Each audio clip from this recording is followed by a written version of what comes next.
This is The Resilient Life, where we believe that every human will struggle in this life. Our challenge is to struggle well. I'm Ryan Mannion.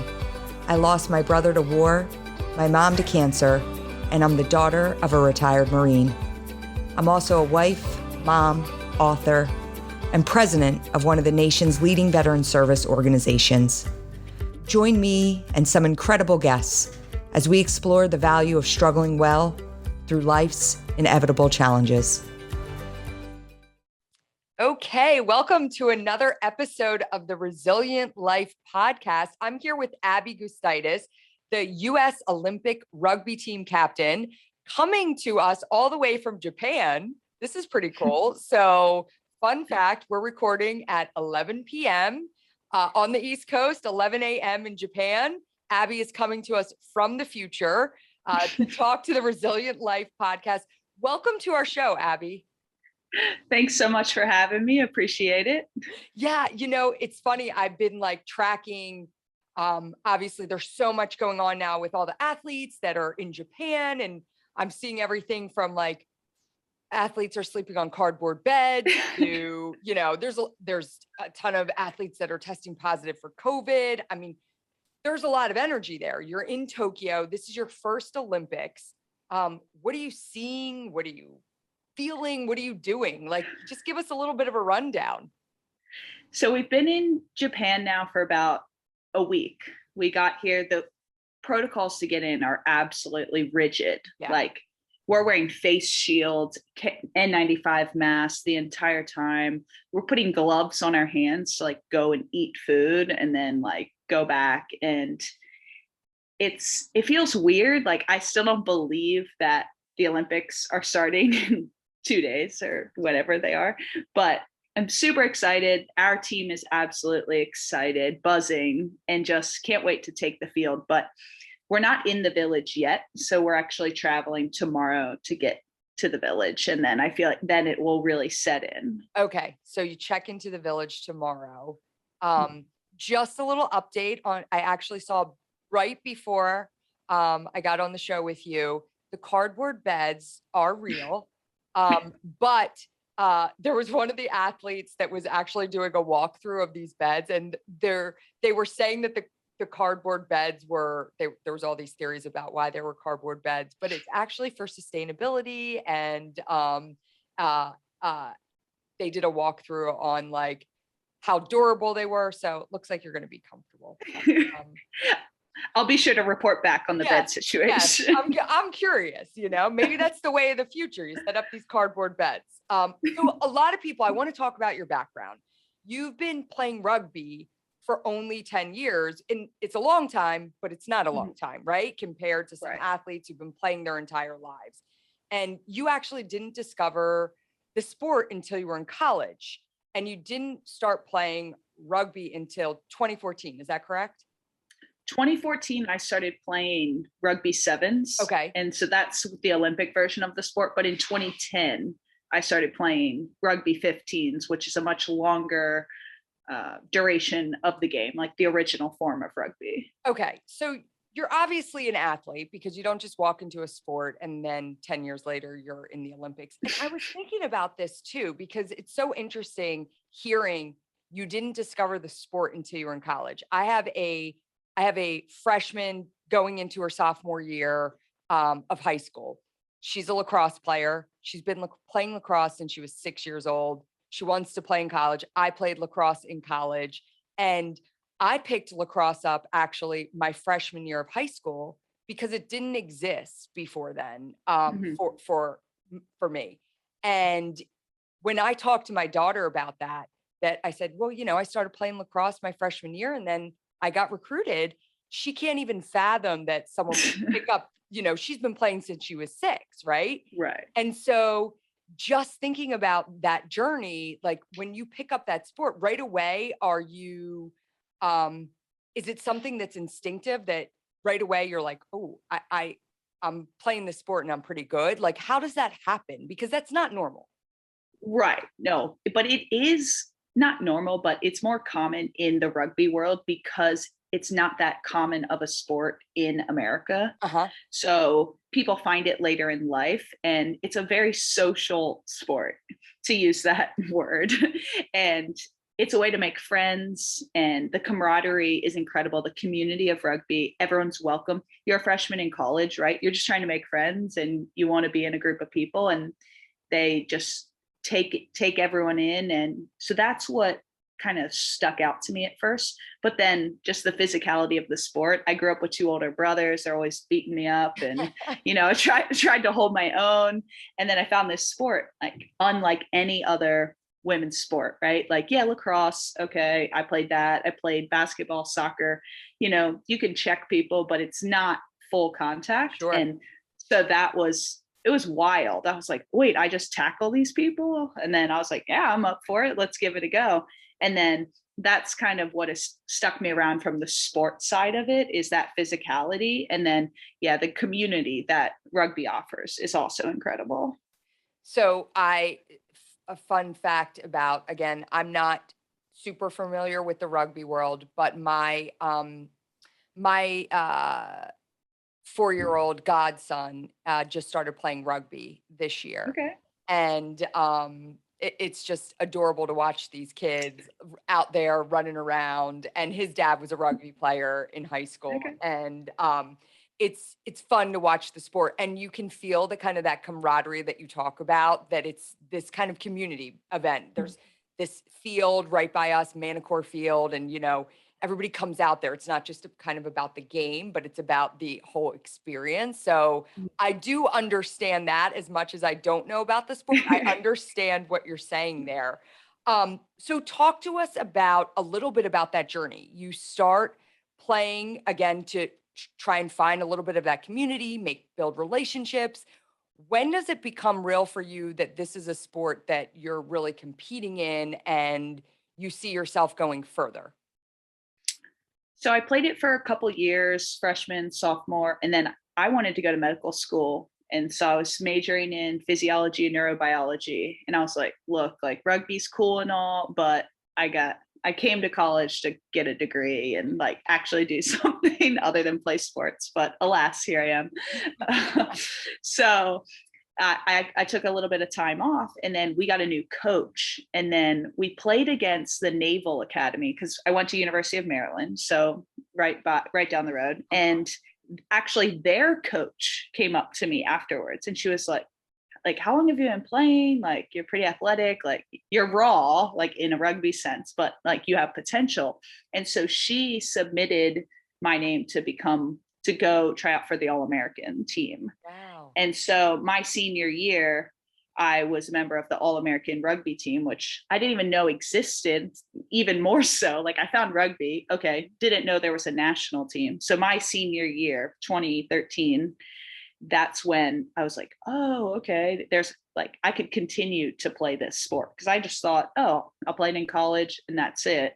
But so then I ended up in that sort of pathway to the national team. And then I didn't end up making the team until 2016.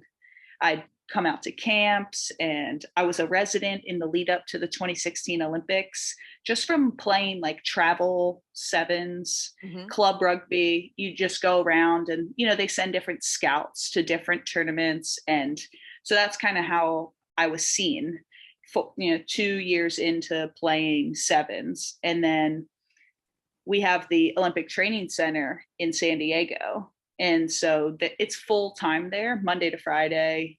Like, some of the girls work part-time, but rugby, and then some track and field, BMX, it's all in one spot. It's like beautiful weather. You can't beat it. But so that's where the sevens programs are held ever since they got introduced into the Olympics. So 2016 was the first time that rugby sevens was in the Olympics. And so you graduate college and decide, okay, I'm going to keep just kind of seeing where this takes me, right? Yeah. So I kind of had it that, like, I had two lanes going at once. Like, I graduated with my science degree. I was working in an emergency room. I ended up going to work for a few physicians in the DC area. And then I still played rugby. So it was like, I get up at 5 a.m, I go to the gym, I go do my 9 to 5 job, and then I go to rugby practice. And that's what I did from all of 2014 and then into 2015, which is when I ended up going out to San Diego for the first time. And once I got that email saying like, hey, we'd love to have you, that's when I was like, oh no, this is what I want to do. Like, I want to chase this dream. Like, school can wait. It'll always be there. My mom, not so pleased with that decision, but I had to go for it. I love that. Like, chase that dream, right? It's in front of you. It's there.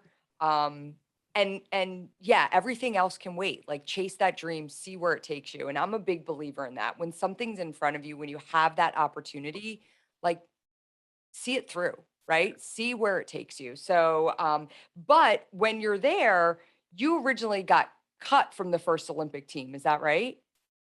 Yeah, unfortunately. So I moved out there in March of 2015. So you had a year and a half until the Olympics. And I was like, I still didn't even know the sport that well because I only started playing sevens in 2014, the year before. And so I was like, Explain oh, yeah, sevens for our listeners, just so they understand what that means. Okay. So you have a full-size soccer pitch, right? So it's 100 meters and then 70 meters wide, and you have 7 people versus 7 people. Mm-hmm. And the game is only 14 minutes long. So it's 2 7-minute halves. Okay. It seems absolutely insane, right? Like you're like, it's only 14 minutes. What is that? But that's what's so crazy about the sport is it's electric fast. Like, it's chaotic, it's full tackle, and people are scoring on both sides. There's no attack in D. Everyone has to play everything.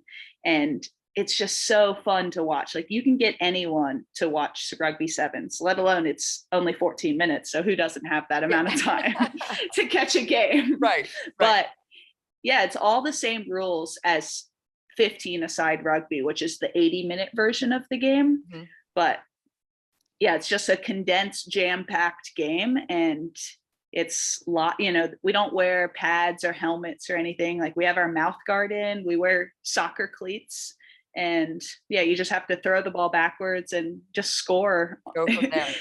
So you're out there and you're looking to compete with the opportunity to play in the Olympic Games, correct? Mm-hmm. Mm-hmm. And what happens?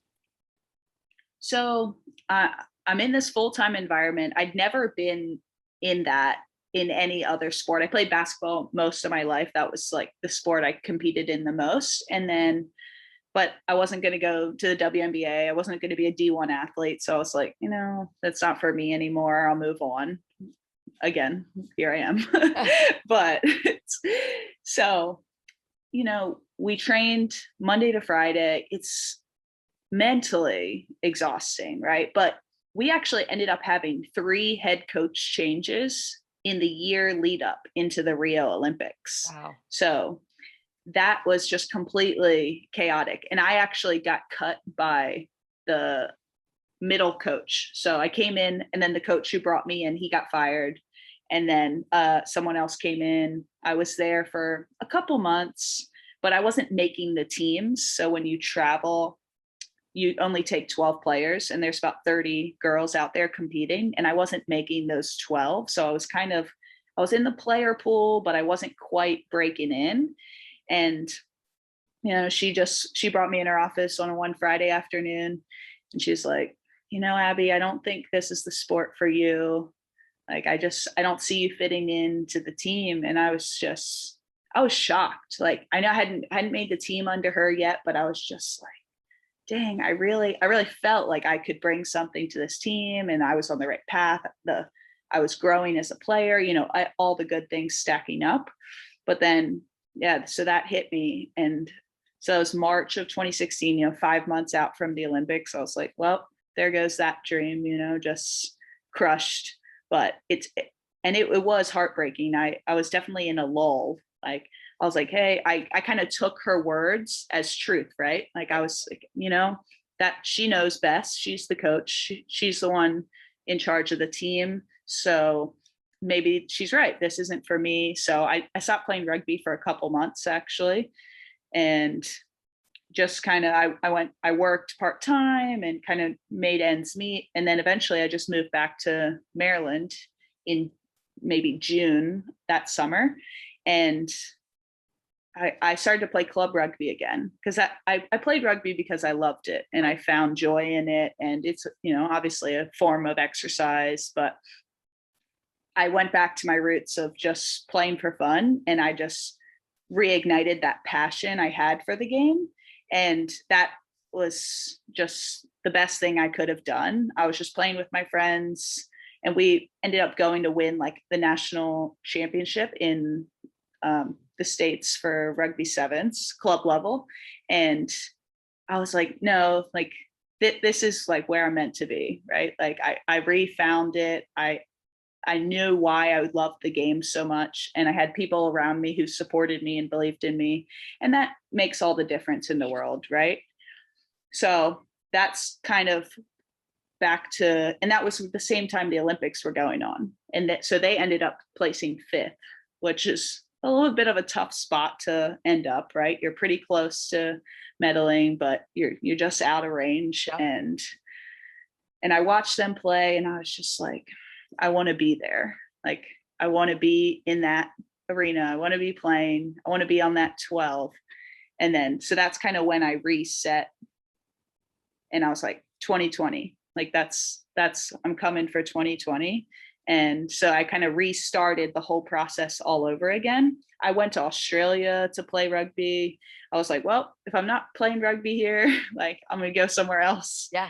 And find the opportunities, right? Exactly. I think it's so interesting because, when you think of like setbacks, I think that sometimes setbacks can be a good thing, right? I mean, you could have coasted, you could have made that team, you could have gone to Rio and placed 5th with that team. And, that could have been the height of your achievements, right? And you Yeah. could have said, but you were cut and you listened to that coach who kind of gave her truth about your play and where you stood as an athlete, and you could have walked away from the sport completely. And I always think that sometimes when we have these setbacks, they can fuel us to be better. And I actually look at my daughter again. She's like, oh my God, you're talking about me again.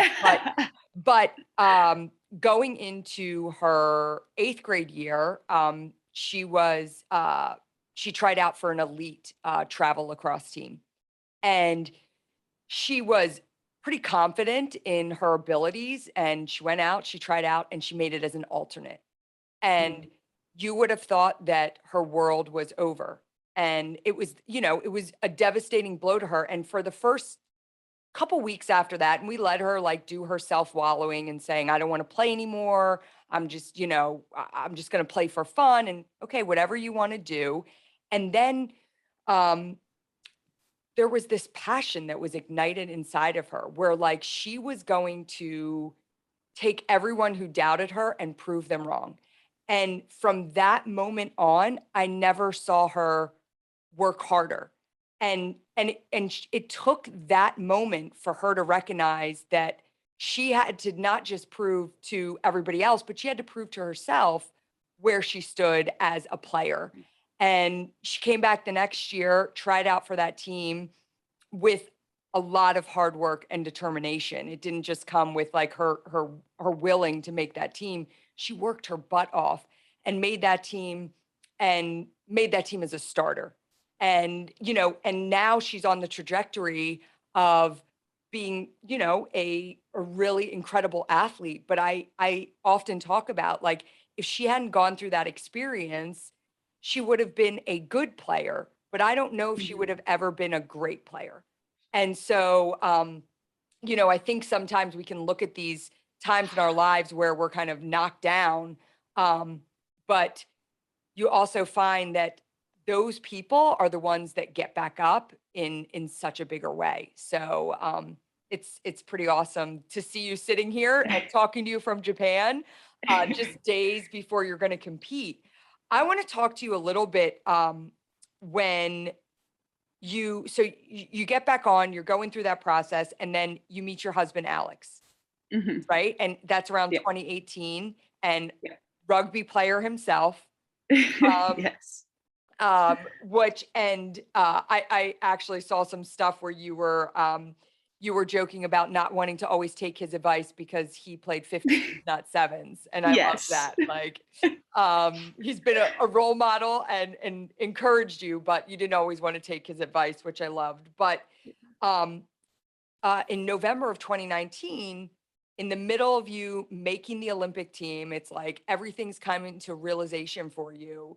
Your husband is diagnosed with cancer. And how did that affect you? Because again, it's kind of something that's just thrown in that's not part of the plan, right? So Right. what happens there? Like it kind of explain that and what how you dealt with that. Mhm. That was definitely an unexpected twist in the story. It was, we were just on a high. We had actually just won our second back-to-back tournament on our circuit, like our World Series, essentially is what it's called, the prep for the Olympics. We were 2 gold medals in a row, like and it was our last one was on home soil. He was there celebrating. My family came out to San Diego to stay with us, like just all, rainbows and butterflies, as they say. And then I go back to training, and he calls me, and he texts me first, and he's like, oh, hey, when you have 5 minutes, give me a call. I was like, okay, yeah, whatever, same, typical. So I call him, and then he's just like, oh, I have cancer. And I was like, 5 minutes? Yeah. You wanted to talk to me about this for 5 minutes? And I laugh about it now, but like I was fuming in the moment. Right. But I was really mad at first. And because I'm at training, and it's about 40 minutes from our house. And I'm just thinking, and then he's at the doctor maybe 20, 30 minutes away. And then I'm like walking up to the cafeteria on the phone with him. And then I just like stop.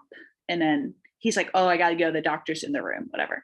So I just go. And then I just like break down. And I'm just like, I don't know. Like, there's nothing to do in this scenario. Like, everything is out of my control. Right. And as, a high level athlete, like that's what I focus on. What can I control? That's how I get to where I am, by, doing all the little things I can right. And this was something just completely out of my wheelhouse. And I walked back to the field, and our coach was still there, and I'm just crying. And then I'm like, Alex has cancer. Like, I don't, and he just like hugs me, and he's just like, we're here for you, whatever you need, do what you have to do. Like, this team is behind you. And I'd just been named captain in this, 3 months before that. So I was like, okay, now I'm one of the leaders on the team. I just get in my car, and then I'm just a mess. So I'm like, one of my teammates, I'm like, I need Nana to come with me. I need her to drive me to the hospital, because I'm just I don't even know what I can do. Yeah. So it just goes down, and, we're there, and he's an English citizen from the UK. But so we're like, he needs to go to the UK to get treatment. Pay $100,000 in healthcare in America, or go to the NHS, which provide almost all the care he needed for free, because they were like, hey, he needs surgery, he needs chemo.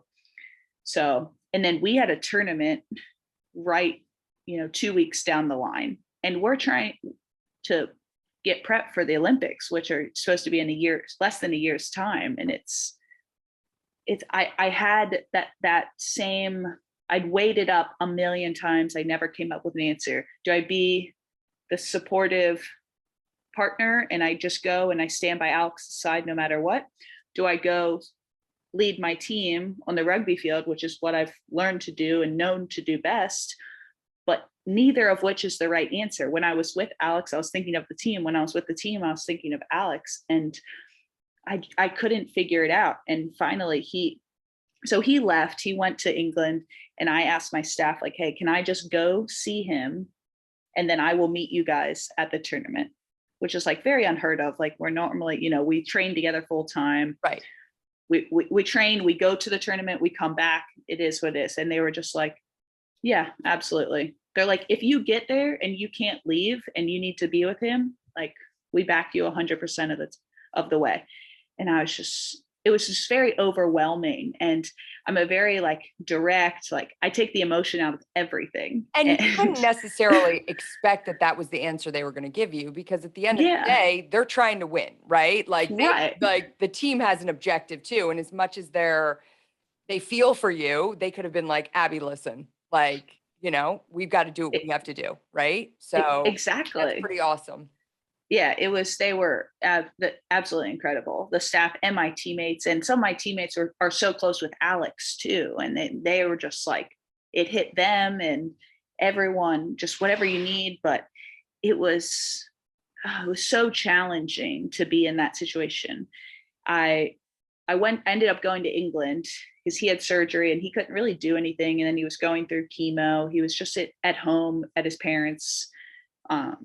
And then, so I went, I actually surprised him there. I organized it with his brother, and like, it was really sweet, and he was super excited. And then, but he was like, I want you to go play.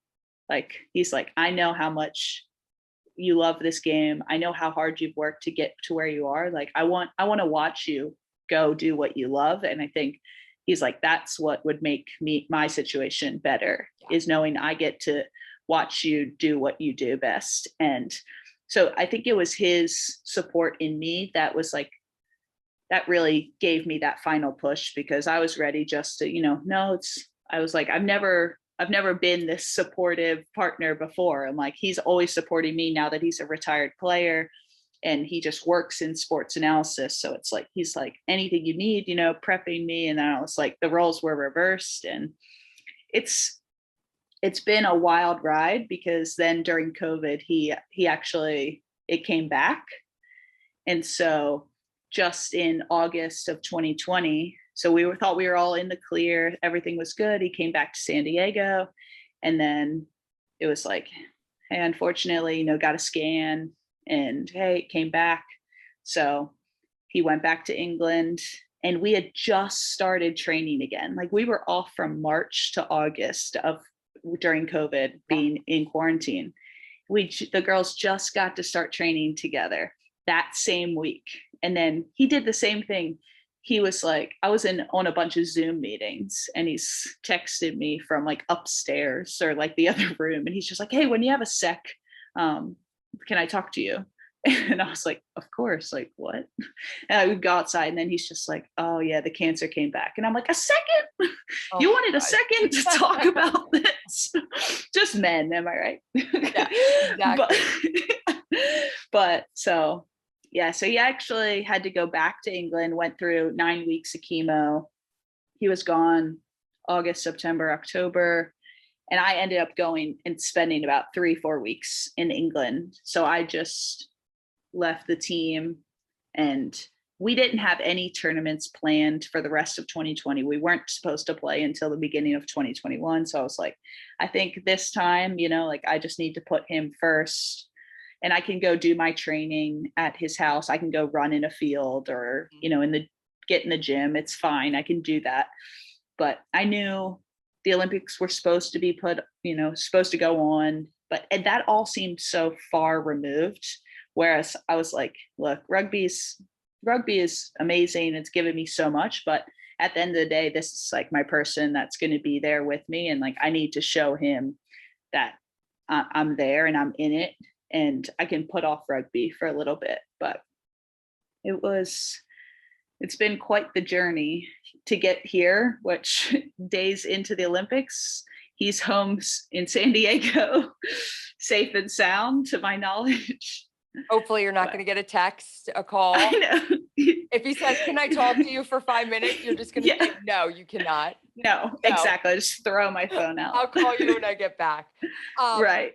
Yeah, well, I think, again, it's sometimes putting those things in perspective too, right? Where um things can seem so important in your life and then something hits you and you're like, "Whoa, no, this is what life is about," right? Like you're my Mhm. person, you're my husband, I'm going to be by you and you start to almost and again, I think it can even put what you're doing in perspective because while it is so important and it's so amazing, at the end of the day, if you throw all your focus without understanding everything around you into something, that can be detrimental too in some ways, Mhm. And so, a little bit of a gut check for you, I'm sure, in just kind of putting your entire life into perspective and, where you are and it makes the journey that much sweeter because he is doing well and Mhm. that's amazing.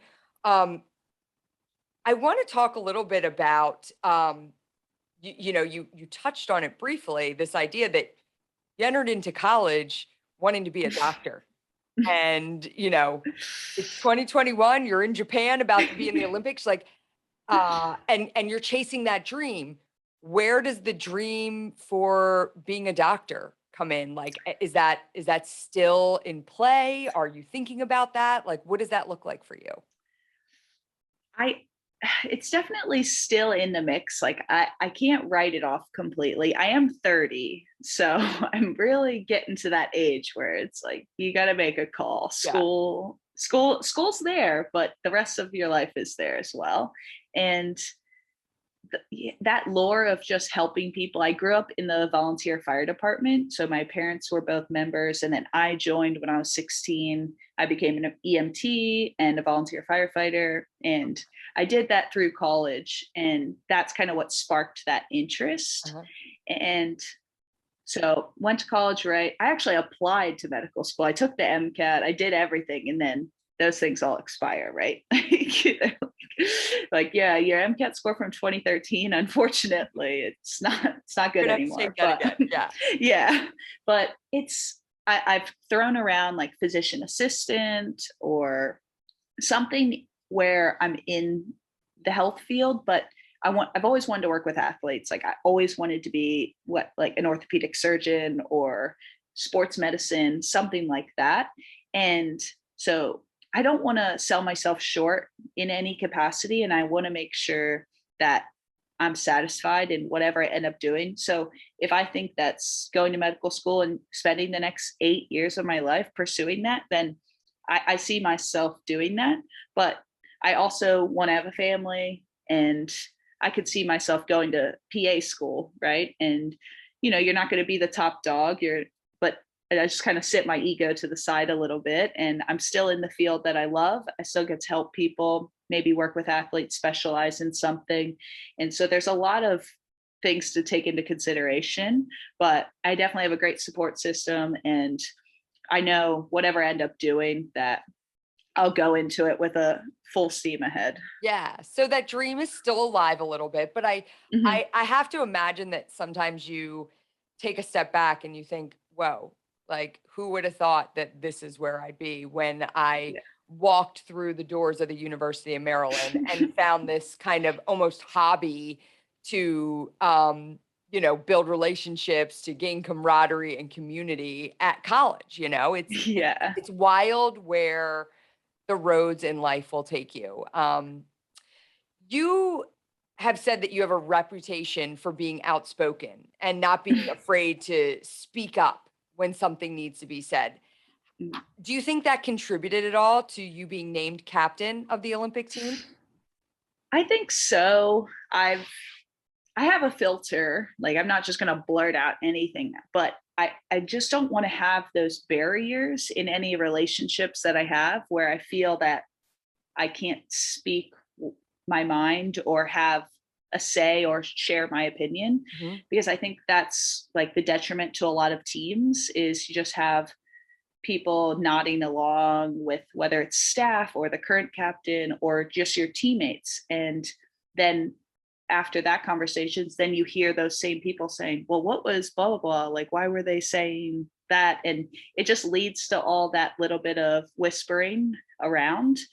And so I've always felt, just grown up, like I said earlier, with two older brothers, and they wouldn't listen to me, but I'd make sure they heard I made sure I said my piece, whether they decided to listen to it or not. And I think I've just continued to grow in that manner, but it definitely led me to being one of the captains. I'm very vocal on the field, and my coach and I didn't start off on a great note. Like I didn't make a couple of the teams, like I said earlier, with the traveling, even under him. He came in 2018, and I was like, I don't know if this is going to work out again, but I didn't want to compromise my character to just, slide in. And I've really valued that. And I think that's part of me. And at the end of the day, it did get me to where I am, but not without several speed bumps, I should say. So I think, this idea of being outspoken, it's a lot of things. A lot of athletes are embracing that right now. And particularly when you're on the world stage, right? Mm-hmm. But it doesn't always come without controversy. My last podcast guest was actually a retired NFL player and Super Bowl champion, Chris Long, Howie Long's son. And we got into a conversation about this idea of like stick to sports, right? When you hear athletes who will like speak out on, a social issue, and the feedback is always like, just stick to your sport. Like, Abby, stick to rugby, right? And I'd love to get your perspective on how you feel about that. And I think it's even more amplified on the world stage. And you see already there's athletes that and I don't want to go too far down this path, but I think it's important because we're in a place right now where you're representing the United States of America in the Olympics, right? And there's athletes that are there and are, standing on that podium and turning around, right? And and I've seen calls for them to be thrown out, and I've seen people to say embrace them. And I'd love to know, you don't have to tell me where you stand on that, but I'd just love to know how you feel about this idea of athletes being able to stand for more than just the sport they're playing, right? Oh, 100%. I am all for taking a stand on whatever you believe in and whatever you think is right. Sticking to your sport is so demeaning to me as an athlete. Like, I'm so much more than a rugby player, right? Like, I have a degree in physiology and neurobiology. I'm a Pilates instructor. I'm an EMT and a firefighter. Like, and people don't know that. They don't know how I got to the Olympic stage. All they see is, oh, that's a rugby player speaking out on Black Lives Matter. Like, oh, they don't know about that. They just like, but we do. And there's so many incredible teammates that I have had the experience to play with and learn from. And our team is one of the most diverse I've ever been a part of. And they're just such incredible women outside of rugby. And I think the world doesn't see that. They just see athlete, rugby player, whatever it is. And they don't know the paths that people have gone through or what they've experienced in their lives. And so that whole saying is just belittling. And I encourage athletes to use their platform to stand up for what they believe in. Mm-hmm. And I think we've come so far. We've seen so much of that over the past few years. And I'm all for it. And I love seeing people use their platform for good and fighting for what they believe in and not just, brushing things under the rug. Yeah, no, I love that. And I think it's true. It's just, I think you nailed it. It's demeaning. Like, to think that you are just a rugby player, to not know the different layers of you as a person, right? Right. And I love what Chris Long said. And again, Chris and we didn't agree on everything in terms of but at the end of the day, what we did agree on was this idea that, he was more than just a football player, and he was going to be able to say, why shouldn't he be able to speak just as I'm able to speak on my thoughts and opinions. But one of the things that you definitely have to deal with as a team captain is a lot of different personalities and a lot of Mhm. different people coming from different walks of life, people coming from different diverse backgrounds. And, you're the one that's designed there as the team captain to help build that team. And Mhm. at the end of the day, if you have one person turning around when the national anthem's being played and one person kneeling and one person with their hand over their heart, and I'm just using that as a metaphor, but whatever it may be, like you're the persons that is there to make sure you're bringing that team together. And do you Mhm. feel that pressure in some way? And I'm talking about running the gamut just as the captain of bringing a team together. I do find I'm thinking of that often. A lot of times I'm worrying about the team, where we are, what we're doing versus my own individual play at times, and I can almost get ahead of myself thinking of the team first versus my own individual play. But that's always been a work on of mine as well, is those connection pieces, because I can be that, you know, type A personality. Hey, this is what we're doing. This is not good enough. Pick it up. These are the objectives. This is the outcome I need.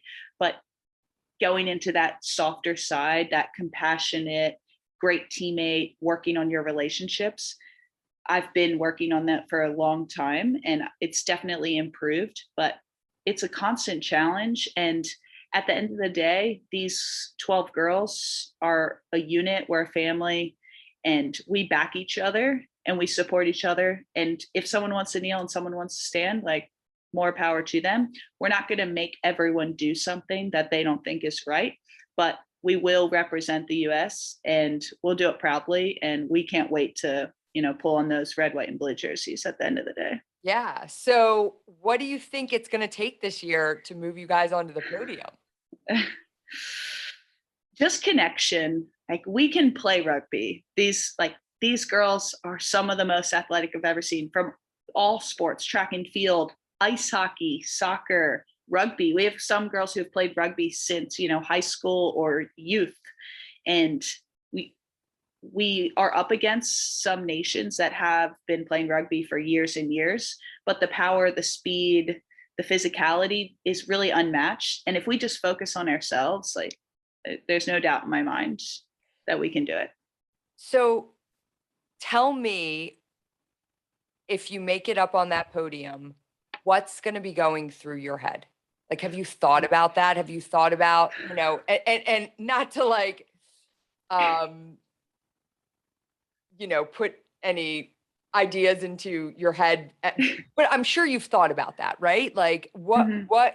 I mean, first of all, you're there. So that in itself, like you probably have a ton of things running through your head, just the fact that you are in Japan about to Mhm. compete in the Olympics. But this idea that in a few days you could be standing up on a podium, like what is what does it feel like for you right now? What is going through your head and what are you going to be thinking as you're standing up there? What does it represent to you? Let me put it that way. Yeah. What does it represent Okay. to you? I get chills just thinking about, like, freaking, oh, my whole body. But it's just like the culmination of dedication. Like, I think that's, and just backing myself, like, as much as I have the support. And if you're not doing something because you want to do it or you love doing it, it's just not going to happen. As much as my mom wants me to go to medical school, if it's not for me, then I'm not going to do it, or I'm not going to put my whole heart and head into it. And I think that this is one area that I just decided to back myself and to write my own path, to not listen to anyone. Yeah, I'll take their advice with a grain of salt, but just knowing that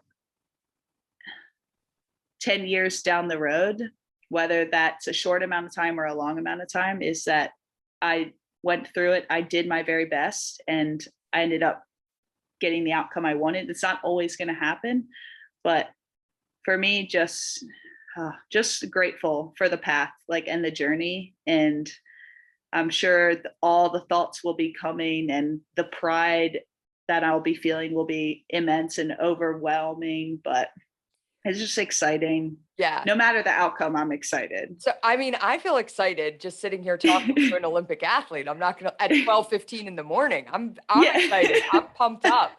And you know, I always think, you know, I remember uh the Summer Olympics was something that we as a family it was something, it was like the Summer Olympics are on. And I was Right. big into the gymnastics. I loved watching the gymnastics. I wasn't a gymnast, but I loved Yeah. watching the gymnastics when I was little.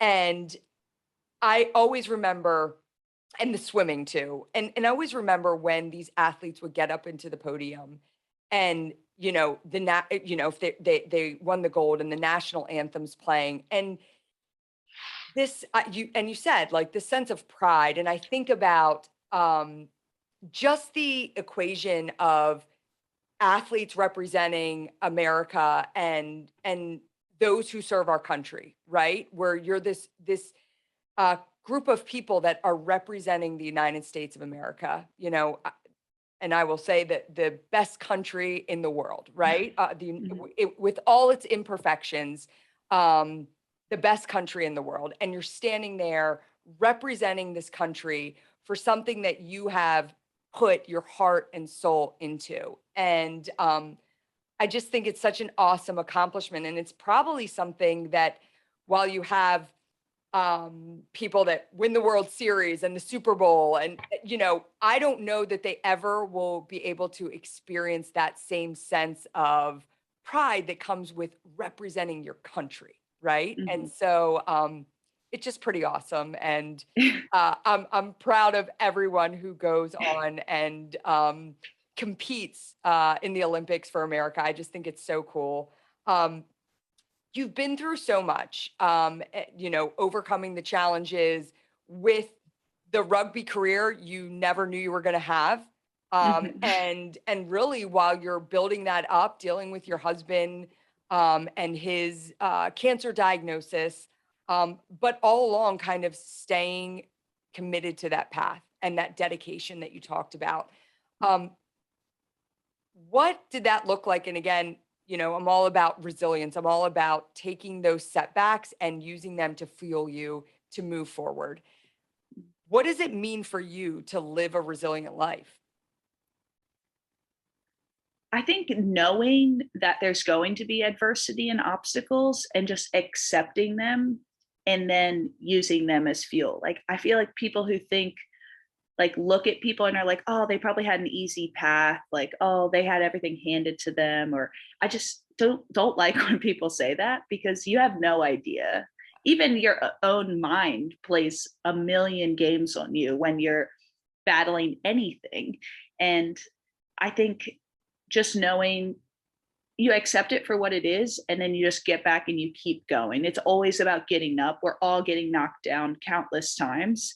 And if you can just use it in fuel in some way, like your daughter, and then just finding that one thing that you're so passionate about that you will stay the course. That's what rugby has been for me. And I just love the sport so much, and I want to be the best and I want to compete against the best, but it's because that I have that desire within me. And I think that's what's so important with anyone who's going to be resilient in any aspect, is as long as you love what you do and you're invested in it, then I back anyone to go after what they want.